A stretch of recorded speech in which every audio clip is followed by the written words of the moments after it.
नाज़रीन, भान सईदाबाद जे भरसां ॻोठ कारियाणी जे चङे मुड़स निसार अहमद शेख समेत 4 ॼणनि ते कूड़ो केस दाख़िल करण ख़िलाफ़ शेख ठेठिया ऐं ॿियनि बिरादरियुनि जे माण्हुनि पारां अवामी प्रेस क्लब अॻियां एहतिजाजी मुज़ाहिरो करे धरणो हयो वियो।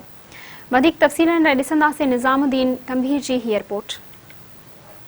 असां हिन वक़्तु भान सईदाबाद में मौजूद आहियूं जिते निसार अहमद शेख जंहिंखे कूड़ा इल्ज़ाम ॾेई हिकु प्लाट तां हिकु ॻोठ जे बाअसर उन्हनि खे गिरफ़्तार कयो आहे, जंहिंजे करे उनजे वाट्सन अॼु भान सईदाबाद प्रेस क्लब जे अॻियां एहतिजाज कयो आहे। जीअं अचो त वधीक उन्हनि खां मालूम कयूं त उन्हनि जो छा चवणु छा थियो आहे।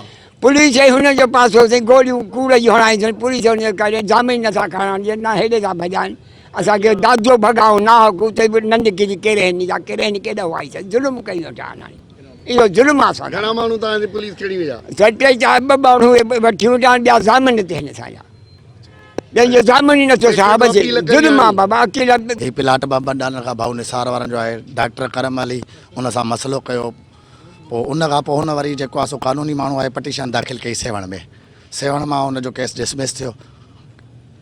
डॉक्टर करम जेका पेश कई कागज़ को उनजे हिसाब सां उहो ॻोठ आबादी जे मुख़्तियारकार हुनजो ग़लति कयो। पोइ वरी डॉक्टर भाऊ निसार जेको आहे सो कमु पंहिंजो शुरू कयो। 2 ॾींहं तरसी ही शिरपसंद माण्हू वठी आयो, हथियारबंद माण्हू वठी आयो, जंहिंमें मज़दाऊं कारूं भरे आयो। अचानक हिन ॻोठ में फायरिंग कराई दरगाह जे अंदरि। हाणे हूअं त चवंदो आहे त बाबा मां अमन पसंद माण्हू आहियां, महबती माण्हू आहियां, गादी नशीन आहियां। असां गादी नशीननि खे इहा शइ ज़ेब कोन थी ॾिए त कंहिंसां ज़ुल्म कयूं।